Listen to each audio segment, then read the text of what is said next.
Hello, VC. Tony here. Tony's LPs are us. As you can see, I have the box set here. Talked about it on a few videos. Love it. 4 records, 1 Blu-ray. Highly recommend it. Great deal. Great album. Great box set from Bruce. And you get Electric Nebraska, which you can't beat that, right? So check out my review if you can. Check out my unboxing. This little video is going to be about my impressions, my review of the movie Springsteen Delivered Me from Nowhere, which was based on a Warren Zane book of 2023, written and directed by Scott Cooper, great director.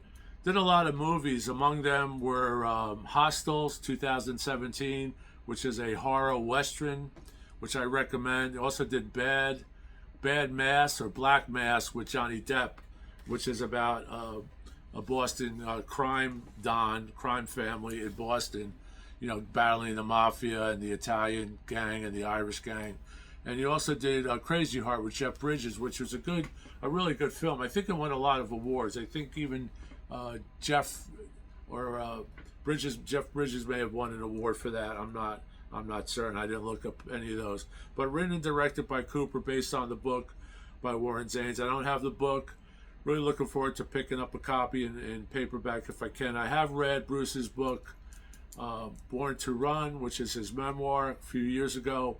And in that book, Bruce basically talked about his years of depression, which is circles around the time he wrote this classic, Nebraska. And chapter 44 is named Deliver Me from Nowhere in the memoir. And also it's the last line of Open All Night, which is a great rockabilly tune on Nebraska, one of the upbeat tunes on that stark, black and white, eerie, haunting album called Nebraska. So what's this movie all about? Well, the movie's about Bruce Springsteen, right? We all know that. But it's only about a small window in Bruce's career when he was doing this record. And he did this record on a 4-track cassette deck. That was a new thing at the time. It was like a little home studio where you could lay 4 tracks on a tape recorder and have it on a cassette. And Bruce carried that cassette around him. It's kind of a joke throughout the film, so if you see the film, you'll understand what I mean. Now, there's no spoiler alerts. Everyone knows what this film is about. Everyone knows a lot of the scenes. There's been a million trailers, million interviews. Bruce and Jeremy. Of course, let me introduce the group who was starred in this movie. You have Jeremy Allen White as Bruce Springsteen. Does a great job. Now, I didn't know him. He starred The Bear, which is a streaming cable show. I think it's about a restaurant. Also, you have Jeremy Strong. You have Stephen Graham, who plays Bruce's father. Jeremy Strong plays Bruce's manager, John Landau, which he does a pretty good job. And you see them together in some of the talk shows, and he kind of picked up his mannerisms, as did Jeremy Allen White. Jeremy Allen White does a good job of portraying Bruce, very subdued. You're not gonna come away with You're gonna come away with a different impression of Bruce after you see this film, because it's not the Bruce on stage. When he's off stage, he's a whole different guy. Very shy, very low key, and that's what Jeremy Allen White kind of portrays. He also sings and plays guitar, so we have him singing the Bruce songs as well as intercut with the true Bruce Springsteen vocal on some of the tracks, and they're very hard to distinguish. But if you know Bruce, you'll be able to tell the difference. But overall, the movie's well done. It's a small movie. It's a intimate movie. A lot of great scenery from New Jersey that I've been to. You got the Stone Pony, the convention hall in Asbury Park. You see different amusement halls from Asbury Park. You see the boardwalk. You see pictures of Freehold, all the cars. Now, this movie cost $55 million to produce. I don't know why it cost $55 million to produce. I guess things are very expensive in New Jersey, but they rented a lot of used cars from the 70s, 60s, and early 80s, but there's no special effects. There's no bombs go off. but $55 million, and it's going to be tough to make that money back in theater tickets, because I don't think the movie's doing as well as I think it should. It's gotten lukewarm reviews only because I think people expect this great concert film. They don't expect what they're seeing. So through word of mouth, it may get some negative vibes. But I recommend that you go see it. If you're a Bruce fan or a fan of music, you actually are drawn into how Bruce got his ideas for this record, how he produced this record on his own with his guitar technician in this little room of a rented house in Colts Neck, New Jersey, which is not too far from Freehold, but a little bit more prominent than Freehold is. Colts Neck is a pretty prominent area in the Jersey Shore, kind of down the Jersey Shore, southern part of Jersey. So what happens is Bruce comes off the tour of Born to Run, double album, huge album. Hungry Heart is in that, came from that record. He's on the cusp of being a superstar, superstar. He's already a star in most people's eyes, but a superstar. Of course, Columbia Records wants another River album. They don't want this album, Nebraska. They didn't want it. So when Bruce gets ready to put this album out that he recorded in his little room in Colesneck on that 4-track machine I was telling you about, his manager, John Landau, says, this is what Bruce wants.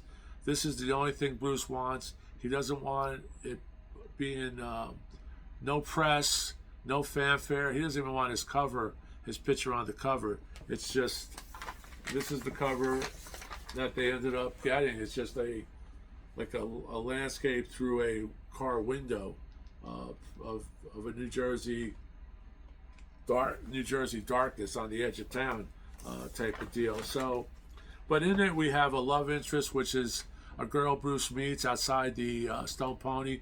What Bruce is doing is, after the tour of Born to Run, he starts playing with cover bands, and one of the cover bands that he plays with are Cats on a Smooth Surface. That's a real cover band. I knew one of the roadies for that cover band. I saw them. Maybe when I was there, Bruce was there. I did meet Bruce at another location in Asbury Park called the Fast Lane, but he was probably there when Cats on a Smooth Surface played. And so he would go there and jam with them. He met this girl there, Faye Romano, who was basically a composite of different girlfriends that Bruce has. And you could see that through this relationship that was starting to blossom, Bruce kind of held back because he was still suffering from the demons of his childhood. His father was abusive, and so he was pushing back, and he had his own challenges, and the challenges kind of came out in this album, Nebraska. So before the movie starts, or before we see Bruce as Jeremy White as Bruce, we get flashbacks in black and white to Bruce's childhood, where his father was kind of abusive toward his mom, and those were filmed in black and white, which is interesting because in my review of Nebraska and talking about seeing the movie in a couple of days, I suggested, it would have been good if this movie was filmed in black and white. I think that would have hit home cinematically, and it was funny because all the flashbacks are in black and white, and I think they're great. So that's just something I just want to let you know about. But no spoiler alerts. Like I said, everyone knows what this movie's about in a way from the clips and everything. And it's that little area of 81 to 82 when Bruce laid down those tracks in his little bedroom in Colesneck with a 4-track recorder. But the movie is so well paced. Not a lot of music. There's a few scenes with the E Street Band, I believe, at the power station when they're doing Electric Nebraska, and they laid down a great track, Born in the USA, which was written during the Colesneck room. He wrote that as well. What was funny about it is he didn't like any of the tracks that the E Street Band did. Later on, it's released now. Bruce is saying now he didn't even remember that those things were recorded, and they did most of those songs in one day. It was all the songs in one day except Downbound Train, was done on another day. Most of them were done, I believe, April 27th of 1982, I believe. So, which was interesting because they're great when you get the box set, or if you have it, you'll know about that. So overall, I thought this movie was great. You know, I liked it better than the movie, which I did enjoy, the Bob Dylan movie, to compare it to the same type of, you know, movie about a musician. Same thing, only a short period of time in Dylan's life when he went to the village in New York from Minnesota. You get a few years of that, and this was only a few years or a year in Bruce's life. And Bruce comes to terms with his abusive father, comes to terms with his childhood. He's able to put out the record that he wants, just the way he wants it, because at that point, Bruce is a big star as far as Columbia Records are concerned. They kind of know they have Born in the USA ready to go. That Bruce knocked that out of the park when they did a live version, a version with the E Street Band. So they kind of knew if they put out Nebraska to you know, keep the artist happy, keep the struggling, depressed artist happy. That was Bruce Springsteen. We get this big mega hit, and they did get the big mega hit. Born in the USA was like a greatest hits album. So overall, I would recommend you see it. See it in a good theater with nice sound system. I got to see it with people who weren't into Bruce, and they really enjoyed it. The people that I went to see it with are Jersey people. Probably the only one who knows the album was my wife, because I played this thing a million times last couple of weeks. But I had suggested to everyone else, you know, listen to this album on YouTube. This is what the movie's about. It's about Bruce writing, conceptually how he got to it, and how he got to this album, how he got to these songs, is he rented the house in Colts Neck, was watching TV, and Badlands came on, which is a movie with Martin Sheen about Charles Starkweather, a serial killer from Nebraska. So he wrote that song. Then he's reading a book that was at the house, Flannery O'Connor, which I guess are books or short stories or books of, you know, people, middle class people, lower class people, that Bruce just resonated with him. And based on his background and the book and Badlands, Bruce was able to put up a masterpiece. And you know, I talked about the music. I'm not going to talk about the music here. I just think that you'll like the movie. I think it deserves more credit than it's getting. It got a 60 rating on Rotten Tomatoes. Really lukewarm reviews on, you know, back and forth. It's not really a, you know, the kind of, a lot of people are talking about it where this should have happened, that should have happened. It's just a movie. To put Bruce in 2 hours is a phenomenal. And I think Cooper did a nice job, and I think all the actors did great jobs. The music was great. The girl who played Faye Romano, his love interest in the film, was good. All Bruce's friends. It shows when Bruce gets his first new car that he ever had, soon after the tour of the river, when he comes back and he rents the house.